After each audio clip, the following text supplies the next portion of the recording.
Je me suis espionné pendant une semaine et je vais te montrer dans cette vidéo pourquoi tu dois faire pareil. Alors, qu'est-ce que j'entends par espionner? En gros, je me suis forcé à traquer chaque quart d'heure de ma journée, peu importe ce que j'étais en train de faire. J'ai aussi compté le nombre d'emails, le nombre d'SMS que je recevais et le temps que je passais en appel. Alors, pourquoi est-ce que j'ai fait ça? Parce que je me suis rendu compte que le temps, c'était la seule ressource incompressible et non échangeable qu'on avait tous en commun. Si je te demande pourquoi t'as pas réussi à terminer ton épreuve de maths ou pourquoi t'as pas réussi à aller à la salle cette semaine, dans 99% des cas, tu vas me répondre que c'est parce que tu manques de temps. Donc si je te donnais plus de temps, j'imagine que ce serait ok, tu serais capable de faire tout ça. Alors là, tout de suite, tu vas sûrement me dire oui, et ben je me disais pareil que toi, mais je me suis rendu compte qu'en pratique, c'était beaucoup plus compliqué. Pourquoi? Parce que tu ne mesures pas ton temps. Il y a une citation très connue d'un mec qui s'appelle Peter Drucker qui dit que si tu ne le mesures pas, tu ne peux pas l'améliorer. Donc par exemple, si tu veux économiser de l'argent, mais que tu te rends pas compte réellement de toutes les sommes que tu claques le week-end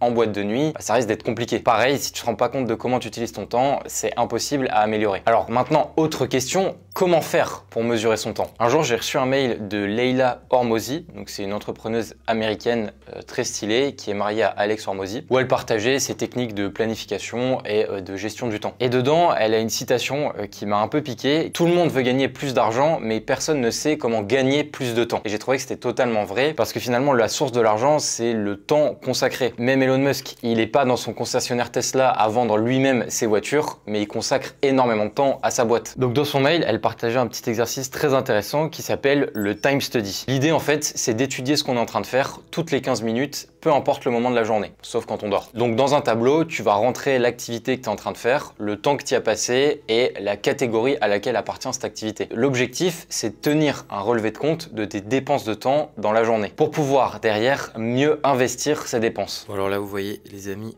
on est lundi, il est actuellement 9h20 et je vais vous montrer mon écran. Donc j'ai un rappel tous les quarts d'heure. Time Study, je l'ai mis tous les quarts d'heure et il se répète, et chaque quart d'heure se répète toutes les heures, puisque Apple ne permet pas de mettre un rappel tous les quarts d'heure directement. Et donc à chaque fois que j'ai le rappel qui sonne, je dois rentrer ce que je suis en train de faire. Là vous avez vu, téléphone, j'ai mis un smiley tête de mort. Donc le bilan, c'est qu'il y a beaucoup mieux à faire, il y a vraiment plein d'améliorations possibles. Cet exercice, il m'a permis de me rendre compte que j'avais plein de micro-coupures qui venaient détériorer la qualité de mon travail. Et ça m'a permis de prendre conscience d'un truc sur la productivité que j'aurais jamais réalisé sans cet exercice, c'est que la qualité d'un travail et les résultats qui en découlent ne sont pas influencés par le nombre d'heures que tu passes dessus, mais par le nombre de coupures entre toutes ces heures. Par exemple, on va dire que tu bosses sur un projet, une dissertation, une présentation que tu dois faire à ton équipe. Si tu t'interromps tous les quarts d'heure pour checker ton WhatsApp ou taper la causette avec ton collègue, t'atteindras jamais un état de concentration suffisant pour faire un travail de bonne qualité. Ou alors tu mettras beaucoup plus de temps. Alors c'est des trucs que j'avais déjà entendus, c'est vrai, mais le fait de faire l'exercice, ça m'a permis de me rendre compte qu'en fait, quand je bloque 3 heures pour faire un truc, en réalité je travaille pas vraiment 3 heures dessus. J'ai beaucoup de coupures. Et ça explique peut-être pourquoi à la fin de la journée, par moment j'ai l'impression d'avoir rien foutu. Donc je vous ai mis un lien drive dans la description que vous pouvez checker. Dedans, il y a cet exercice du time study et en plus il y a plein d'autres petits conseils sur la planification et l'organisation qui sont appliqués par des mecs qui ont une boîte valorisée à 100 millions de dollars. Donc je pense que ça vaut son pesant de cacahuètes.